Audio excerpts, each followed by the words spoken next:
আসসালামু আলাইকুম।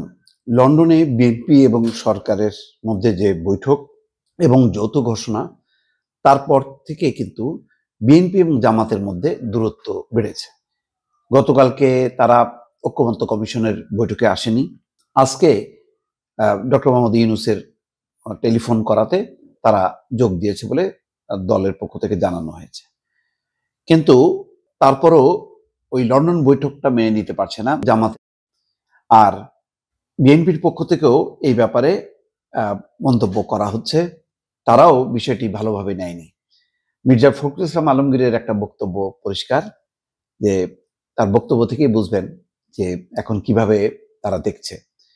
মির্জা ফখরুল ইসলাম আলমগীর বলছেন যে লন্ডনের বৈঠক পছন্দ না হয় আলোচনায় আসেনি একটি দল।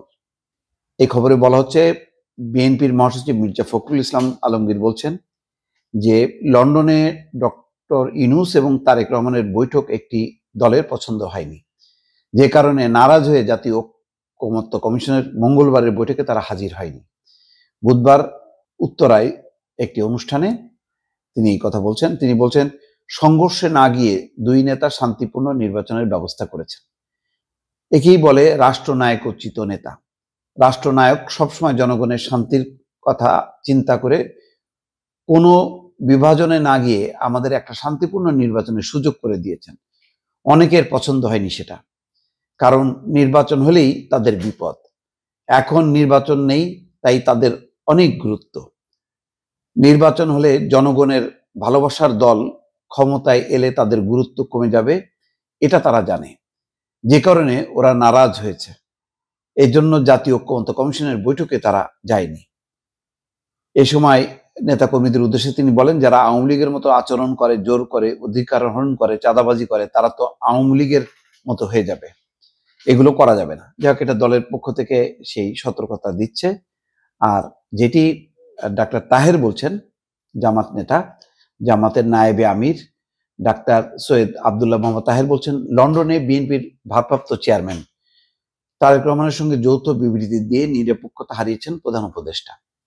বিদেশের মাটিতে একটি দলের শীর্ষ নেতার সঙ্গে সরকার প্রধানের এমন বৈঠক পৃথিবীর ইতিহাসে নজিরবিহীন। এতে আমরা সহ বিভিন্ন রাজনৈতিক দল বিব্রত। এই কারণেই ঐকমত্য কমিশনের গতকালের বৈঠকে আমরা অংশগ্রহণ করিনি, অর্থাৎ প্রতীকী প্রতিবাদ। তবে প্রধান উপদেষ্টা সহ কমিশনের অনুরোধে আজকে এসেছি। বুধবার দুপুরে রাজধানীর ফরেন সার্ভিস একাডেমির দোয়েল হলে রাজনৈতিক দলগুলোর সঙ্গে কমিশনের দ্বিতীয় ধাপের তৃতীয় দিনের সংলাপের মধ্যাহ্নে সাংবাদিকদের ব্রিফিংয়ে তিনি এই কথা বলেন। গত 13ই জুন লন্ডনে প্রধান উপদেষ্টা ডক্টর মোহাম্মদ ইউনূসের সঙ্গে বৈঠক করেন বিএনপির ভারপ্রাপ্ত চেয়ারম্যান তারেক রহমান। বৈঠকে যৌথ বিবৃতিতে বলা হয়, সংস্কার ও বিচারের অগ্রগতি সাপেক্ষে আগামী ফেব্রুয়ারিতে নির্বাচন হতে পারে। একটি দলের সঙ্গে যৌথ বিবৃতি দিয়ে প্রধান উপদেষ্টা নিরপেক্ষতা হারিয়েছেন অভিযোগ করে প্রতিবাদে গতকাল মঙ্গলবার বৈঠকে তারা সংলাপ বয়কট করেন।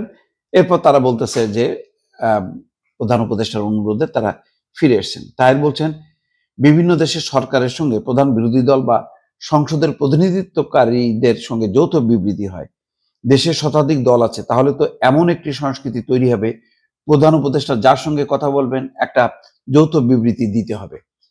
এতে অন্যান্য দল বিব্রত হয়েছে। তবে বিএনপির ব্যাপারে জামাতের বক্তব্য নেই। প্রথমত সাংবিধানিক কাউন্সিলের পক্ষে জামাত, যাক অন্য প্রসঙ্গে বক্তব্য দিয়েছে। কিন্তু সবচেয়ে বড় কথা হলো যে ওই বৈঠকে মধ্য দিয়ে যে নির্বাচনটা যে আগায় আসলো এবং রমজানের আগেই সেই নির্বাচন সম্পন্ন, এইটার কিন্তু প্রশংসা করছে না, বলছে না যে না একটা ভালো সিদ্ধান্ত হয়েছে, কিন্তু আমরা এইভাবে যৌথ বৈঠকটা আমাদের দৃষ্টিতে এটা সম্মিলিতভাবে হওয়া উচিত ছিল, এটা বলতে পারতো। কিন্তু সাবজেক্টটা আসলে ওই যে নির্বাচন, যেটা মির্জা ফখরুল ইসলাম আলমগীর বলছেন যে নির্বাচন না হলে অনেক দলের গুরুত্ব, আর নির্বাচন হইলে যেহেতু অনেকের গুরুত্ব কমে যাবে, সেই কারণে তারা বিরোধিতা করছে। তার মানে জামাত এবং বিএনপির মধ্যে যে পাল্টাপাল্টি, সেটা কিন্তু থেকে গেল। দর্শক ভালো থাকবেন, আল্লাহ হাফেজ।